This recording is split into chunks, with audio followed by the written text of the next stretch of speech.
Salut à tous, dans cette vidéo je vais te parler un petit peu du sauve-cerveau. Je vais t'expliquer à quoi ça sert parce que quand j'ai débuté moi le modélisme, je me suis longtemps posé la question à quoi ça servait un sauve-cerveau, comment le régler. Et bon, un peu con le type hein, parce que sauve-cerveau ça en dit long quand même hein. Mais enfin moi je me suis longtemps posé la question et je pense que beaucoup de débutants sur le coup doivent se poser la question, c'est quoi et à quoi ça sert un sauve-cerveau. Donc cette vidéo, ça va être dédié à cette question-là.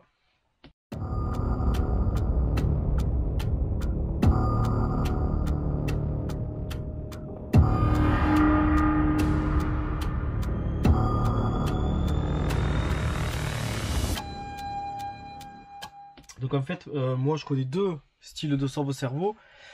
Tu as le premier sauve-cerveau. Donc le sauve-cerveau, c'est fait pour sauver, enfin pour éviter les chocs qui vont se produire dans la direction latérale.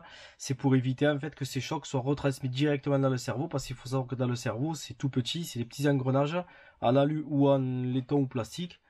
Et du coup, ça va éviter que les chocs aillent directement taper dans le cerveau. Même si tu prends un gros impact, ça ira quand même, mais ça va te sauver quand même pas mal d'impact.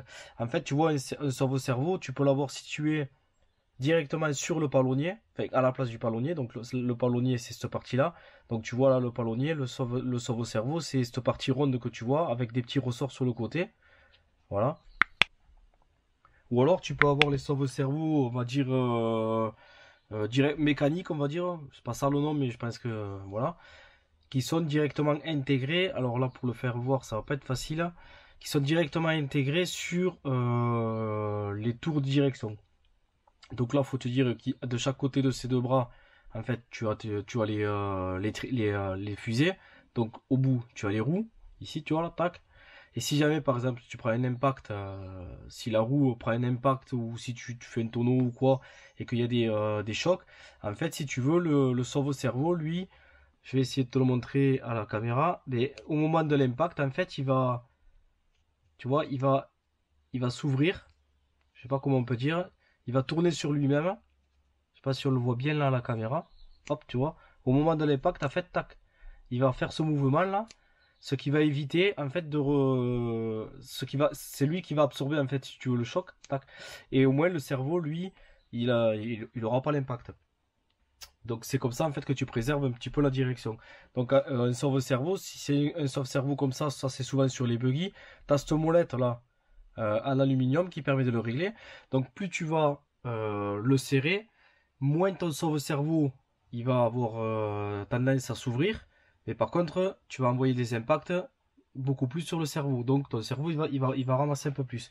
Et plus tu vas le desserrer, et plus, là moi je l'ai volontairement desserré un peu beaucoup, pour te permettre que tu vois bien le mouvement, tu vois là. Hop, on voit bien que là, tu vois, ça s'ouvre. Hop. Voilà, là il est desserré. Alors si tu mets un sauve-cerveau trop serré, les impacts des roues, dans les roues vont aller directement se répercuter sur le cerveau. Et si tu desserres de trop ton sauve-cerveau, en fait ta direction quand tu vas rouler ben, va être moins précise parce que moindre impact, en fait c'est lui qui va s'ouvrir et du coup en fait ben, si tu veux tes roues vont faire droite-gauche moindre gros caillou ou quoi, mais par contre tu vas préserver le cerveau. Et ensuite, tu as ce second sauve-cerveau, qui est, alors c'est un gain de place aussi, hein. Et on va s'imaginer que tu es en train de tourner.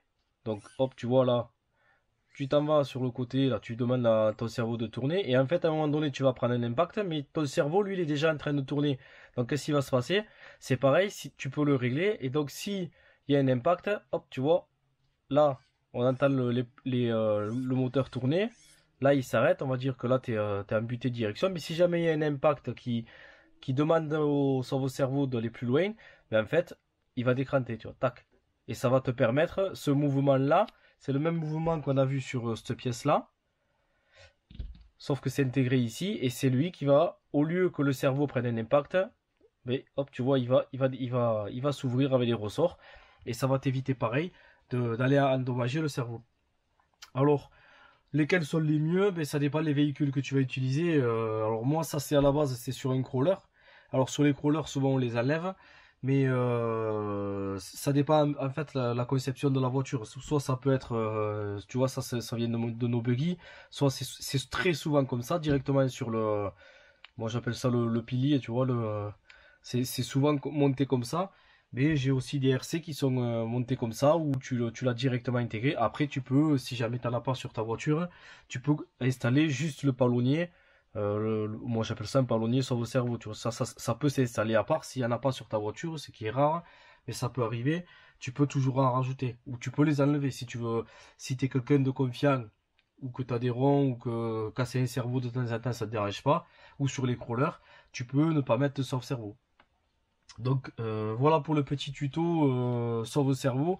Alors c'est des tutos rapides que je fais, des tutos simples. Alors c'est sûr les personnes expérimentées, c'est pas un tuto qui va les intéresser, mais une personne qui débute, ça peut l'intéresser de savoir pourquoi on parle régulièrement de sauve-cerveau. Et ben, si tu casses souvent des cerveaux sur ta RC, peut-être que tu as une piste du pourquoi du comment. Donc voilà, si jamais la vidéo te plaît et que tu aimerais d'autres tutos, n'hésite pas à me le dire en commentaire. Moi, je te ferai un tuto si tu veux savoir autre chose ou si tu veux des explications sur certaines choses. N'hésite pas en commentaire. Et si la chaîne te plaît, ben, abonne-toi, hein. Allez, à plus tard.